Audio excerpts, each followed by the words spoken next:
और सबसे पहले आपको खबर देंगे। सरबराह MWM ने कराची समेत मुल्क भर से धरने खत्म करने का ऐलान कर दिया है। अल्लामा नासिर अब्बास ने बिलावल भुट्टो से कराची वाक़े की तहकीकात का मुतालबा कर दिया। इम्प्लीमेंटेशन का मरहला है, इसमें अब कोताही नहीं होनी चाहिए।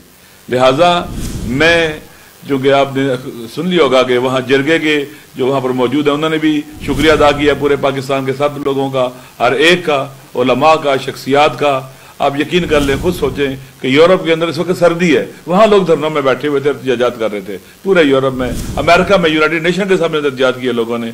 लिहाजा मैं सबका शुक्रिया अदा करता हूँ और पाकिस्तान में अपने तमाम दोस्तों से, अपनी माँओं, बहनों और बेटियों से और भाइयों से, बुजुर्गों से, उलमा से, शख्सियात से, जो भी इस वक्त धरनों में बैठे हुए हैं, मैं आपसे रिक्वेस्ट करता हूँ कि जैसा कि वहाँ के जिरगे वालों ने भी आप सबका शुक्रिया अदा किया है और धरना ख़त्म करने का कहा है, मैं धरनों के इख्तिताम का ऐलान करता हूँ।